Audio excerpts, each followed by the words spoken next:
A tecnologia está-nos a fazer entrar dentro de uma casa com o telemóvel na mão e não vemos se a escada é bonita, se é feia, se tem uma sala agradável, se não tem. Esta tecnologia que nós temos hoje à nossa disposição faz com que as pessoas não queiram procurar uma série de profissões que ainda existem e que fazem falta e andem à procura de uma profissão porreira para trabalhar 4 horas ou 4 dias por semana. 3 filhas ou 3 filhos? 3 filhas. Se não dá para escolher, senão não entrava em casa hoje à noite. Porque o que eu noto muitas vezes é que elas se enfiam num ecrã e nem sempre é o correto. E a gente às vezes permite, acho que os pais têm que às vezes tocar na ferida e tocamos aqui em algumas feridas. Acho que é importante a gente perceber onde é que temos as nossas feridas. Eu também sinto culpa às vezes em algumas coisas, mas não acho que a gente tenha que sentir culpa. Sim. Acho que em certa parte até somos muito mais presentes Que eram- emocionalmente do que eram os nossos pais. Sim, isso é verdade. Eu vinha a pensar que antigamente nós vivíamos numa caverna, mas nós sentimos a necessidade de começar a separar a caverna. Começámos a criar famílias e começámos a separar a caverna. Então vinha a família A para um lado, a família B para o outro. Bem-vindos a mais um podcast, Os Génios do Amanhã.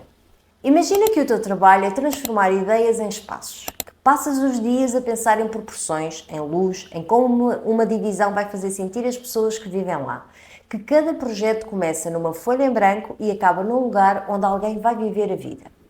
E que em casa tens 3 filhas, 2 delas gêmeas. Quando li isto pensei, um arquiteto que projeta espaços para as pessoas viverem e que depois chega a casa e tem 3 raparigas a crescer dentro de um espaço que ele próprio pensou. Isso é uma perspectiva que eu nunca lhe tinha considerado. O que é que um arquiteto, pai de 3 filhas, vê no futuro que os outros não veem? Hoje vou perceber. Edgar Gonçalves, bem-vindo. Olá. Edgar, então, eu fui fazer-te aqui um bocadinho de stalker nas redes sociais, ok? E tu tens um ateliê com 40 anos de história, certo? Lideras há 17 anos, não é? Exato. Isso é muito tempo. É. E quando olhas para tudo o que o mundo da arquitetura, desde que começaste até agora, o que é que te surpreende mais? Pronto, o ateliê realmente tem 40 anos de quase história. É um ateliê que foi fundado pelo meu pai e nos últimos anos, depois de eu me formar em arquiteto, comecei a liderá-lo até por uma questão de existir aqui a passagem de testemunha. O que é que eu noto mais? Eu comecei a desenhar muito cedo.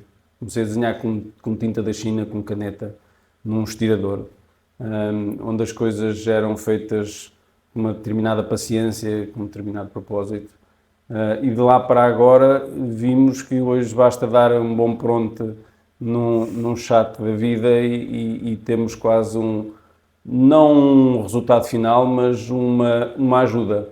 É como se tivéssemos um companheiro ali ao nosso lado que nos dissesse o que é que nós podemos fazer. Por isso, a maior evolução que eu vejo até hoje é realmente esta transformação digital que nos está a ajudar, não a fazer, mas a ajudar a que a gente consiga fazer as coisas um bocadinho mais rápido e até melhores, com mais apresentação, etc, etc. E diz-me uma coisa, Edgar, como tu mencionaste, ou seja, tu pegaste no legado que já era do teu pai, não é? Que também era arquiteto, correto? Não, era Não? só desenhador. Ele era só desenhador? Ok. Pronto, pegaste no legado do teu pai. Achas que a profissão do teu pai como desenhador teve algum impacto na escolha da tua profissão como arquiteto? Sim, sim. Como eu estava a dizer há bocado, aos 12 anos eu já fazia desenhos. Eu cheguei a fazer desenhos que entreguei o meu pai acabou por entregar numa Câmara Municipal. Ainda hoje passo por uma garagem que me lembra do desenho que eu fiz dessa garagem. Mas foi ele, porque desde pequenino ele tinha o ateliê, um escritóriozinho em casa no sótão. Eu ia para lá tirar fotocópias numas máquinas heliográficas que tinham um cheiro incrível, amoníaco. Mas eu gostava daquilo e gostava de ir para o sótão ver-o a ele e ao irmão dele, que na altura também trabalhava com ele, e uma outra pessoa. Eu, pronto, sentia algum fascínio em desenhar e começar a desenhar. Foi graças a isso e graças à profissão dele que eu hoje sou arquiteto. Eu e a minha irmã, porque a minha irmã também é arquiteta. A tua irmã também é. Então, diz-me uma coisa, achas que vais passar também esse legado às tuas filhas ou achas que elas vão escolher, devido à era em que vivemos hoje, achas que elas vão escolher um caminho completamente diferente? Houve uma altura que eu tentei, elas têm 11 anos, as mais velhas, as gêmeas, e a pequenita tem 6. Houve uma altura das gêmeas que eu tentei perceber para onde é que elas estavam a cair em termos de...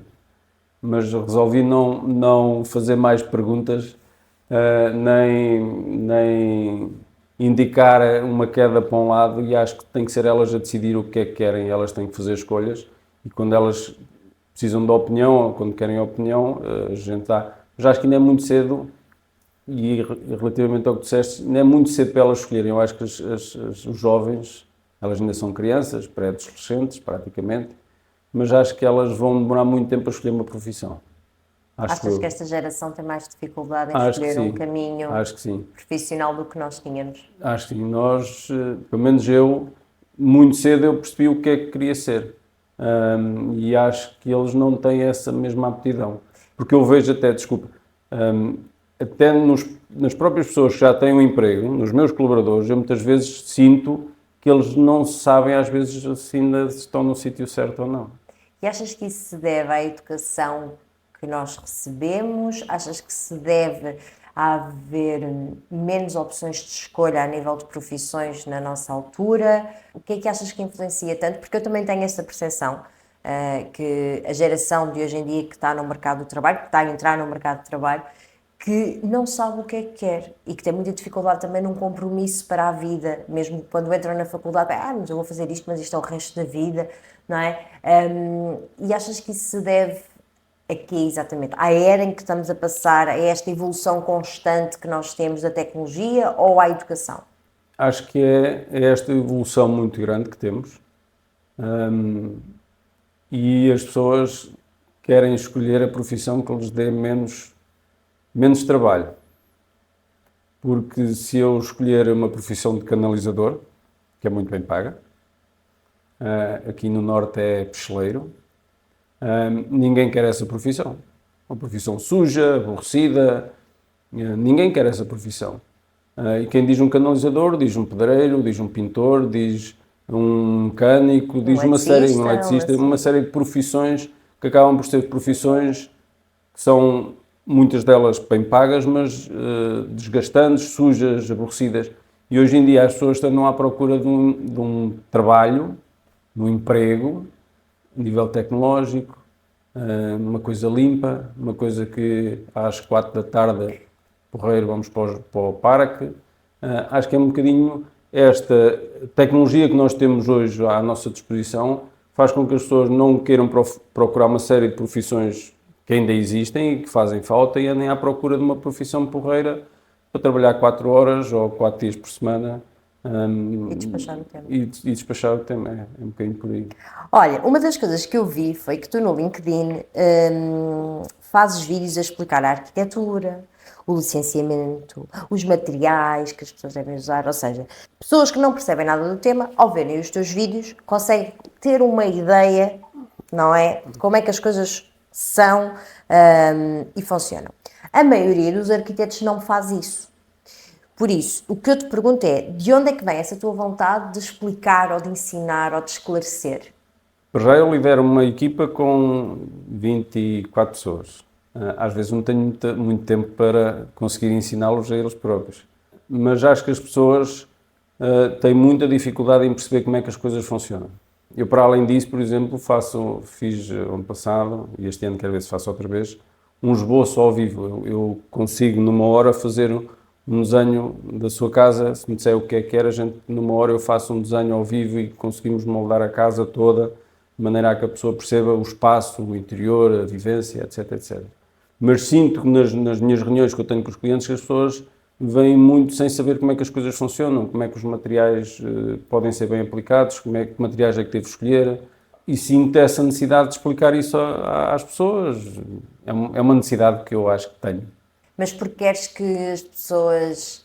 Porque achas que há excesso de informação que de alguma forma pode ser mal interpretada, ou seja, Sim. Nem toda a informação que existe é viável, é realista, ou seja, é verdadeira, ou porque sentes que existe mesmo a necessidade de nós, quando estamos... Porque construir uma casa é um projeto de vida, não é? Quando estamos a ter este projeto, precisamos de ter conhecimento efetivamente das escolhas que vamos tomar e dos materiais de forma sustentável e que melhor nos beneficiam. O que eu sinto muitas vezes é que as pessoas vivem numa ilusão, veem os materiais, veem as coisas, mas depois, quando eu estou em reunião com elas, elas tomam noção que, espera, isto se calhar um piso em bambu, um piso flutuante em bambu não é para a minha carteira porque custa 90 euros um metro quadrado. E é essa necessidade de eu mostrar materiais, de eu mostrar técnicas, que faz com que as pessoas percebam onde é que estão. Não estamos a dizer que as pessoas não tenham dinheiro para um piso de 90 euros, isto é, há pessoas que têm dinheiro para muito mais. Sim, claro. É ensinar, é mostrar, é dar conhecimento para a pessoa depois fazer a decisão certa. Porque muitas vezes eu vejo as pessoas a fazer decisões erradas. E, por exemplo, se colocar uma fachada em madeira, fantástica, bonita, Linda, mas se calhar daqui a 1 ano ou 2 ela está completamente estragada, está velha, está cansada. E a pessoa tem que perceber se realmente quer uma fachada com uma madeira, ela tem que perceber que tem que tomar a consciência que aquela fachada vai ficar velha, vai ficar com marcas da idade. E a pessoa tem que gostar disso. Se a pessoa só gostar de uma madeira bonita, acabada de fazer, ela não pode escolher uma fachada em madeira, isto é, tem que saber que aquela madeira vai ganhar idade, vai ganhar E vai precisar caráter. de manutenção. E vai precisar de manutenção. Muitas vezes as pessoas esquecem-se também. Exatamente. Tal e Exatamente. Olha, Edgar, nós fazemos sempre assim, entre aqui momentos do podcast, uns joguinhos, ok? Sim. Para também descontrair um bocadinho, aliviar, pronto, tudo isso. E eu tenho aqui um joguinho para ti. É muito rápido e é muito simples, que é de escolha rápida, tu escolhes A ou B, Certo. ok? Não há respostas certas, é o primeiro que te vier. Estás preparado? Acho que sim. Achas que sim? Vamos ver então se o Edgar está preparado. Edgar, arquitetura ou design de interiores? Arquitetura. Casa no campo ou apartamento na cidade? Casa no campo. Projeto habitacional ou projeto hoteleiro? Habitacional.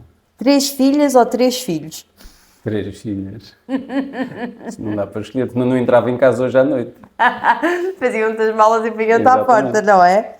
Olha, diz-me uma coisa. Os arquitetos normalmente pensam sempre no futuro, não é? Tu projetas um espaço para as pessoas que vão viver ali, que vão ter experiências de vida ali durante 10, 20, 30 anos ou mais, não é? E quando aplicas esse mesmo pensamento aos teus filhos, o futuro que estás a construir para as tuas filhas, o que é que muda na forma como as educas? Pensando aqui em 10, 20, 30, 40 anos. Quando nós projetamos uma casa, já somos quase, eu digo aos meus clientes, as pessoas têm que me ver como um padre ou como um advogado. Isto é, tenho que me contar tudo. Porque eu preciso saber tudo. Preciso saber que horas é que chegam a casa, se dormem com o marido, se não dormem com o marido. Há pessoas que dormem separadas. Sim, Porquê é sim. que dormem separadas? Onde é que o filho vai estudar? Como é que gostam de cozinhar? Há uma série de coisas que eu preciso saber para depois conseguir fazer a casa que vai ser a casa de vida das pessoas. E estas perguntas todas que eu faço aos meus clientes fazem com que muitas delas também influenciem os filhos. Porquê? A pergunta que eu faço, onde é que os filhos vão estudar, muitas vezes é importante porque os filhos ou estudam num quarto, ou estudam na mesa da cozinha, ou estudam num escritório, mas é importante nós sabermos para quê? Para conseguir coordenar a casa de maneira que isto funcione. Muitas vezes as pessoas não sabem. Não sabem e ainda nem sequer pensaram nisso. Muitas vezes nem filhos ainda têm, nem sequer pensaram se os filhos estudam no quarto, se estudam na sala, se estudam na cozinha. Ainda não pensaram nisso. Mas estas decisões vão ser importantes para a pessoa ou tem o filho ao lado dela na mesa da cozinha a estudar, ou realmente tem o filho escondido no quarto. Não há problema nenhum em o filho Sim, estar não há o escondido no certo ou quarto. Não há errado. o certo ou errado. É só a dinâmica que preferem para aquela família. Exatamente. E isto é importante eu perceber, por exemplo, para responder à tua pergunta de a casa tem que ser pensada hoje para se calhar daqui a 10 anos, porque as pessoas só têm filhos daqui a 10 anos. Não sei se respondi muito bem à tua pergunta, andei aqui a flutuar. Respondeste. O que eu queria aqui também perceber era como é que tu aplicas, ou seja, o que é que tu aplicas da tua experiência de arquiteto Sim. ao planear a casa para um futuro, como é que tu aplicas isso na educação das tuas filhas? Ou seja, o raciocínio lógico que tu tens atrás do planeamento todo que tu fazes, que estás a falar destas perguntas que tu fazes às pessoas, então onde é que se vai imaginar que os seus filhos estudem? Onde é que vai imaginar, vai precisar de um quarto, 2 quartos? Pronto. Nas tuas filhas, eu também acredito que tu tenhas uma educação com elas a pensar também num futuro, ou dar-lhes ferramentas para que elas possam aplicar num futuro daqui a 10, 20 anos, certo? Então, como é que tu fazes isso? O que é que tu levas da arquitetura para casa? Pergunta difícil. Eu não disse que era fácil. Pois não, mas eu vinha preparado para perguntas fáceis. É difícil. Desculpa. Nada. Não estava incluído no budget esta parte. Há muitas coisas que vamos trazendo para casa. É difícil a pergunta, porque é difícil eu dizer trago para casa isto, aquilo ou aquilo outro. É um conjunto depois de vivências que eu tenho, quer com clientes, quer com o que projetamos, depois acabamos por trazer essas informações para casa. O futuro que eu tento traçar para elas é sempre um futuro de responsabilidade, é sempre um futuro de que elas têm que estar, como nós criamos os espaços, elas têm que também estar no espaço delas e não fazer aqui ultrapassagens de espaços, de maneira a que as coisas também sejam simpáticas, que sejam agradáveis de viver. Não sei, é uma pergunta muito difícil que me estás a fazer. Complicado. Ok, então vamos daqui para umas perguntas mais fáceis. Vamos lá. Posso fazer perguntas difíceis? Essa é que é Não sei se esta é mais Pode difícil ser ou mais não, fácil. mas vamos ver. Ok, então, a arquitetura é uma área que está a ser muito transformada pela tecnologia e pela IA, não é?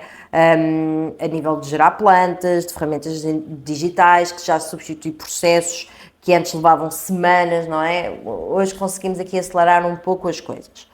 Como é que tu estás a pensar preparar a tua equipa para isso? Já estamos. Já estás? Sim. Ok. Já temos algumas ferramentas a ser utilizadas. Acho que ainda há uma dificuldade nossa, todos, em saber qual é a ferramenta adequada, porque hoje é a ferramenta A, mas da manhã, da parte da manhã é a ferramenta B e depois do almoço já é a ferramenta C. E não sei se isto vai parar, não sei se vai aqui um momento de paragem, porque depois nós também temos que ensinar as pessoas a mexer na ferramenta A. Mas entretanto já existe a C, que é muito melhor que a A, e entretanto tu ainda estás a ensinar a A ou ainda nem sequer começaste a ensinar muito bem. Por isso, a minha dificuldade neste momento é perceber que ferramentas é que a gente deve utilizar, de maneira a que não andamos aqui perdidos nesta troca. O que eu acho é que as pessoas têm que ser mais autodidatas, mais eu tenho que aprender a ferramenta A, mas se aparecer a ferramenta B ou C, eu tenho que me adaptar rapidamente a esta ferramenta e não podem estar aqui paradas no tempo. Nós já estamos a utilizar algumas coisas, queremos utilizar mais. Por exemplo, estes últimos dias nós temos uma plataforma de gestão de processos, onde nós temos cerca de 300 processos por ano, onde temos que guardar documentos, ofícios, fotografias, projetos, desenhos, uma série de horas de trabalho, onde é que o projeto está, em que departamento, uma série de coisas. E nós tínhamos uma ferramenta que criámos já em 2017, uma empresa. E eu, em 2 semanas, criei uma ferramenta completamente nova. Com inteligência artificial, eu criei uma ferramenta completamente nova que começou a ser utilizada ontem de manhã. Mas antes cheio de medo porque já me apareceram 10 ferramentas melhores que aquela. Agora eu espero é que aquela não fique ultrapassada. Mas depois na geração de 3D estamos a utilizar alguma coisa. A grande dificuldade que eu tenho é realmente esta, de as coisas andarem muito rápido. Então, e pegando nessa dificuldade, como é que te faz pensar na forma como tu deves preparar as tuas filhas para o mercado de trabalho, que vai ser totalmente diferente daquilo que nós conhecemos? Elas já usam. Elas hoje em dia já usam ferramentas de inteligência artificial. Acho que elas têm que aprender a usá-las como nós também andamos a aprender a usá-las. Elas têm que aprender a usá-las. Eu tenho medo é que elas fiquem preguiçosas. Porque facilmente uma inteligência faz um trabalho e porreiro e copia-se e apresenta-se e maravilha. E o resto do tempo é para o YouTube ou para outra coisa qualquer. Por isso é que é preciso haver o desenvolvimento do pensamento crítico em Exatamente. todas as crianças. Pois.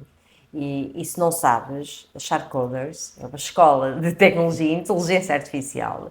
E o nosso intuito é mesmo esse. É ensinar o pensamento crítico às crianças na utilização da inteligência artificial.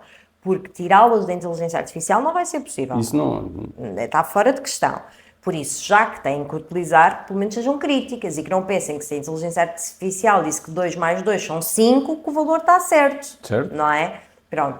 E acho que aqui cabe tudo. Cabe também a educadores e cabe também aos pais de todas as crianças incentivar este sentido crítico. É mesmo, os pais lá em casa, mesmo se não têm a possibilidade de colocá-las em algum sítio que as ensine, que sejam eles a estimular isso. Olha, vamos os dois utilizar. Faz-lhe uma pergunta. Mas tu achas que isto está correto? Não está correto? Tu respondias desta forma? E isso é muito importante, mesmo para nós adultos, porque também facilita muito o nosso trabalho, não é? Nós respondemos sim, a sim. e-mails, fazemos relatórios, tudo isso. Mas se eu só confiar naquilo que a inteligência artificial me está a dar, se eu apresentar um mau trabalho, a culpa é de quem? É minha ou é da inteligência artificial? É tua.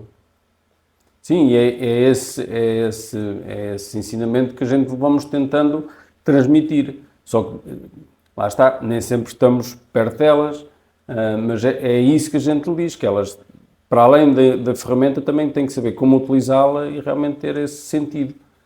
Mas é importante realmente existir um sítio onde a gente possa ensinar essas coisas. E há na Figueira da Foz, por isso E há na podes Figueira ler. da Foz. Isto não é publicidade, Não. todo. Pronto.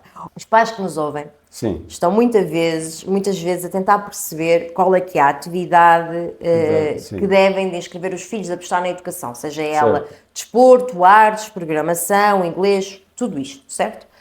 Tu que trabalhas com criatividade, não é, no teu dia-a-dia, o que é que achas que estamos a subvalorizar na educação das crianças? certo. O que eu vou sentindo muitas vezes é que muitas vezes as crianças já não querem fazer nada dessas coisas. E acho que deve haver aqui alguma responsabilidade nossa. Eu às vezes também me sinto um bocadinho culpado nisso. Que às vezes o nosso próprio tempo acaba por dificultar que elas possam ter uma atividade. Eu, pelo menos estou a falar pelas minhas filhas. Muitas vezes elas podiam fazer mais coisas, mas o nosso próprio tempo não nos permite que elas façam determinado tipo de atividades. E o que é que elas poderão estar a não fazer, ou o que é que podemos não estar a subvalorizar? Uma palavra difícil. Muitas coisas. Difícil outra vez. Vamos passar então para uma parte mais fácil, que é para não pensares muito mais nisto. Depois vais a caminho de casa e vais a pensar. Pois vou. Já Passo. viste? Nós fazemos aqui perguntas mesmo para desenvolver o intelecto e para fazermos questionar sobre o que é que efetivamente estamos a fazer com os nossos filhos. Sim, é verdade. Mas eu sinto-me culpado em muitas coisas. Eu acho que qual é que é o pai que não se sente culpado? Sim. Mas até nas coisas mais simples. Para já, a minha esposa tem uma empresa, um gabinete uma clínica de fisioterapia. E também tem 14 pessoas a trabalhar com ela. E nós acabamos por ter tempo, mas se calhar não é aquele tempo necessário para conseguir perceber o que é que elas realmente querem ou o que é que poderiam fazer. E isso é uma culpa que a gente tem os dois muitas vezes. Tentamos ao máximo que elas tenham experiências. Sim. Tentamos ao máximo que elas não lhes falte nada. Querem fazer isto, vão fazer isto. Querem fazer aquilo, tudo bem. Mas acabamos por, se calhar, não ter o tempo suficiente para, se calhar, às vezes, obrigá-las um bocadinho, aqui com umas aspas, a fazer uma atividade que elas não estão para aí viradas, mas se calhar até era interessante elas fazerem. Porque o que eu noto muitas vezes é que elas se enfiam num ecrã e nem sempre é o correto. E a gente às vezes permite, por isto ou por aquilo, não é que elas estejam sempre agarradas, mas... Não, mas eu acho que é inevitável porque se nós olharmos, a nossa geração como pais, não é? Nada tem a ver com a geração dos nossos pais Sim. como pais, não é? E nós estamos muito mais focados, se calhar, a nível profissional, ou seja, de conseguires balançar as duas coisas, tipo, tens a parte familiar e a nível profissional, ao mesmo nível, equilibradas, mas isso também faz com que tu às vezes tenhas que falhar a nível pessoal e a nível profissional, Exato. não é? Acaba por ser um bocado aí. Mas também não acho que a gente deva descurar da parte da parte pessoal ou da parte profissional só em prol da pessoal. E acho que todos os pais sentem-se isto e devem estar a ouvir e devem de pensar. Eu também me sinto culpado, mas eu acho que nós temos que encarar as coisas como isto é a minha realidade, eu faço o melhor que consigo, e daí tenho a minha consciência tranquila. Porque não dá para mudar algumas coisas. Pois não, pois não, pois não. Mas as coisas, quando nós temos consciência delas, e se calhar devíamos mudar, não é? Certo? Mas também conseguires mudar na tua dinâmica. Sim, exato. Porque a dinâmica imagina- às vezes não é fácil mudar. Exatamente. Porque muitas vezes a dinâmica familiar e a dinâmica profissional têm que se complementar, não é? E o que é viável para ti não quer dizer que seja viável para mim Exato, e exato. vice-versa, não é? Por isso eu não acho... Sim, eu também sinto culpa às vezes em algumas coisas, mas não acho que a gente tenha que sentir culpa. Sim. Acho que em certa parte até somos muito mais presentes Do que e eram... emocionalmente do que eram os nossos pais. Sim, isso é verdade. E somos muito mais preocupados também com a parte emocional e com a parte de dar-lhes ferramentas para um futuro do que, por exemplo, os nossos pais. Sim. Por isso, acho que também termos esta geração em que nós estamos mais virados para o lado profissional, sem ser só o familiar, também faz com que sejamos melhores pais noutras áreas. Exato. É um bocadinho por aí. Depois temos tempo de ser avós com açúcar. Não é assim que se diz? É. Então pronto. Se elas tiverem filhos, aí tem muitos netos. Pronto. E vamos ter tempo de todos ser avós com açúcar depois, Exatamente. nessa altura, por isso os pais não se sintam culpados. Olha, agora vou-te fazer aqui uma pequena provocação. Vivemos num mundo em que as crianças passam cada vez mais tempo nos ecrãs. Exatamente como tu estavas a dizer às vezes às tuas filhas. Em espaços virtuais, mundos virtuais, pronto. E tu trabalhas com espaços físicos, com matéria, não é? Onde se toca, que é real, que se sente. O que é que achas que as crianças estão a perder ao viver cada vez menos num espaço físico e mais num espaço virtual? Muita coisa. Nós, quando projetamos os espaços físicos, projetamos com a ideia da pessoa viver esse espaço, de sentir o espaço, a luz que entra, o corredor, se é comprido, se é curto. Há uma série de coisas que nós fazemos para a pessoa se sentir bem no espaço. E quem diz sentir bem, diz outro tipo de sensações. Sim, claro. Que a gente tem que ter. E o que eu vejo muitas vezes é que as pessoas não olham para o que está em redor delas. No outro dia, eu vinha a pensar que antigamente nós vivíamos numa caverna. Encontrávamos uma gruta, uma caverna e vivíamos todos lá dentro. E toda a gente vivia naquele espaço. 20 pessoas daquela comunidade viviam dentro do espaço. Mas nós sentimos a necessidade de começar a separar a caverna. Porque começámos a criar famílias e começámos a separar a caverna. Então vinha a família A para um lado, a família B para o outro. Entretanto, a caverna era chata e começámos a fazer umas cabanas. E cada família vivia na sua cabana. Todos juntos na mesma, mas o pai, a mãe e os filhos, todos no mesmo espaço. Mas, entretanto, começámos a fazer quartos. Então já vivia o filho e a mãe e o pai no outro quarto e já tínhamos espaços separados. Isto é, e a nossa vida foi feita neste sentido. Isto é, nós saímos de uma caverna gigante onde vivíamos todos para espaços, para compartimentos. E nós estamos a deixar de olhar para os compartimentos. A tecnologia está-nos a fazer entrar dentro de uma casa com o telemóvel na mão e não vemos se a escada é bonita, se é feia, se tem uma sala agradável, se não tem. Isto é, deixamos de perceber o espaço. Eu sinto isso, sinto que as pessoas deixaram de olhar para as coisas, olham às vezes para os materiais, mas quando realmente desligam o telemóvel ou quando desligam a ficha e olham para as coisas, mas também não é assim com os olhos de ver.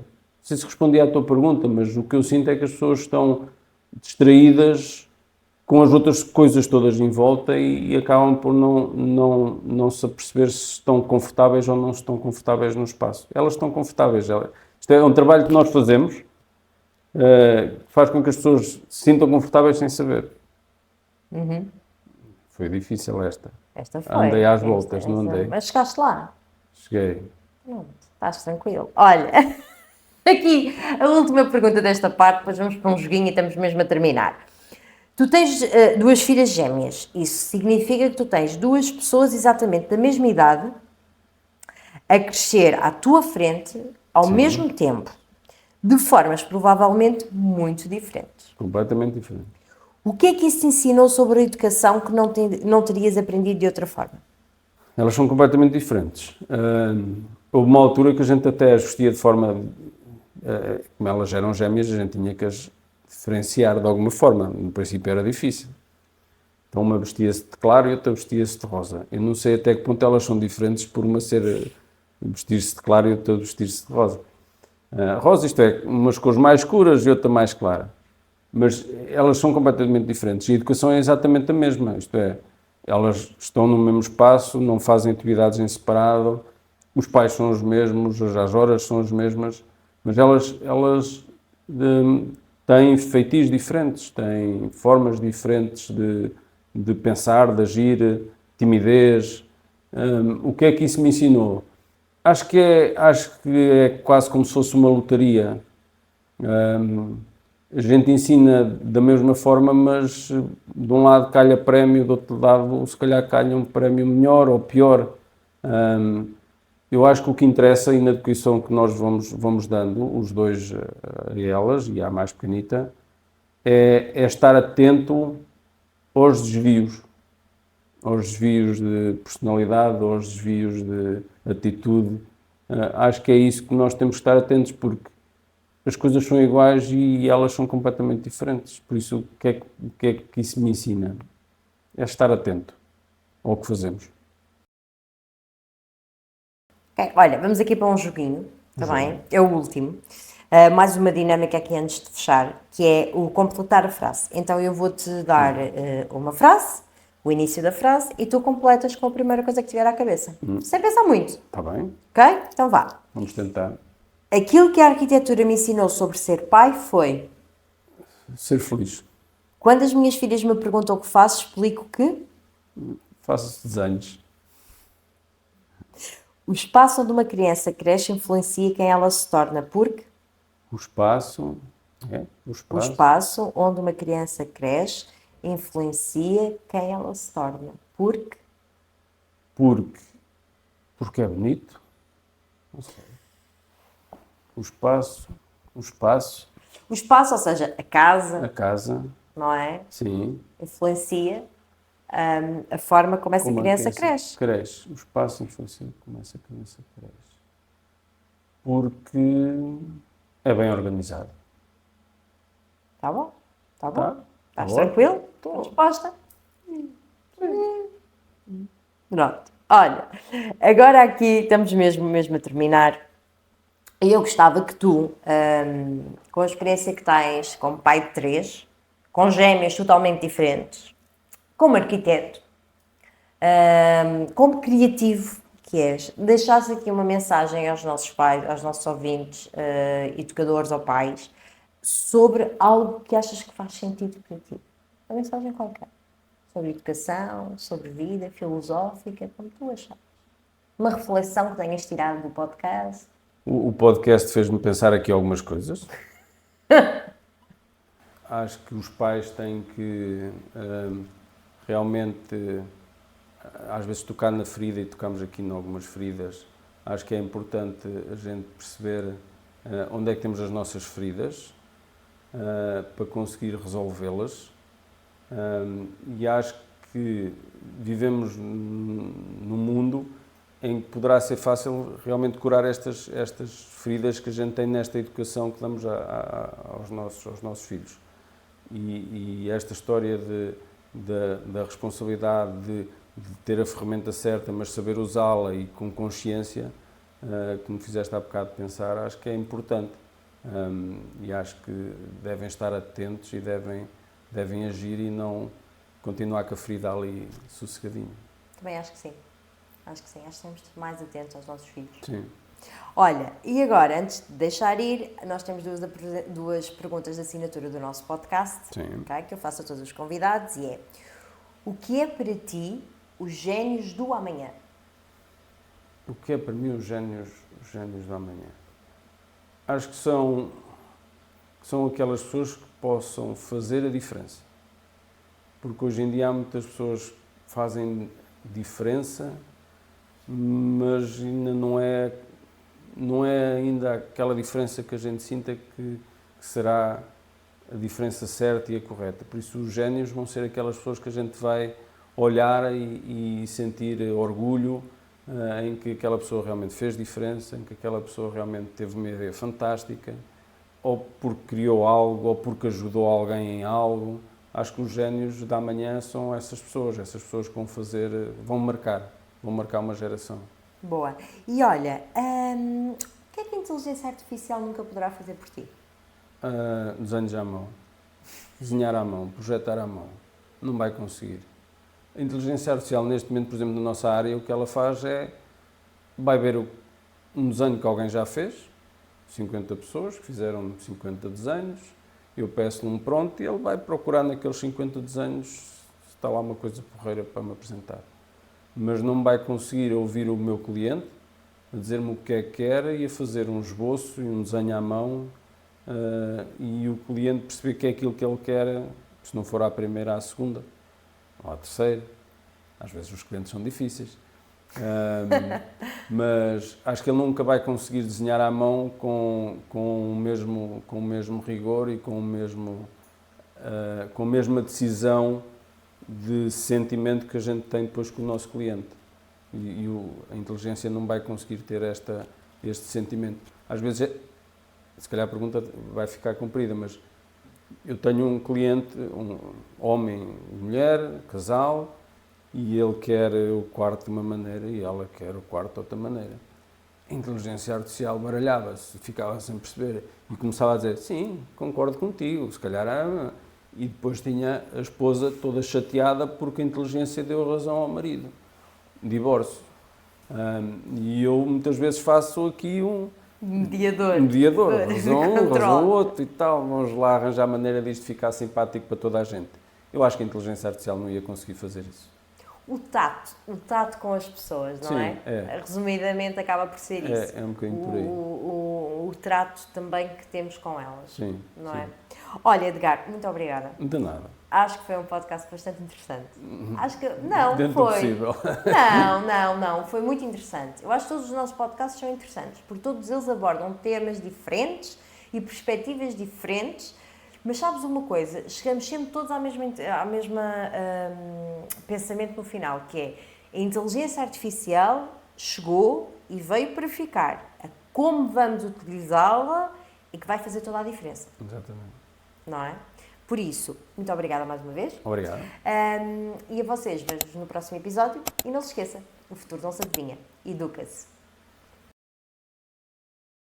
A não aceitação da necessidade do erro, ou seja, eu não erro, não quero, não faço e acabou Porque eu acho que as crianças às vezes não conseguem ou têm medo de errar porque não estão seguras, e aqui não é culpabilizar ninguém, mas o professor na escola não permite que erram, os pais também não querem que erram, tens que fazer bem à primeira, e existe toda aqui uma pressão social imposta à criança em que errar é mau. Porque acho que não tem noção do potencial que tem uma sala de aula. Negativo ou positivo? Negativo ou positivo. Está pensado para nos seduzir, para nos atrair, para nos dar as ferramentas e facilmente podemos deixar de usar a nossa capacidade criativa, cognitiva, que tanto nos distingue, não é? Do resto do mundo animal.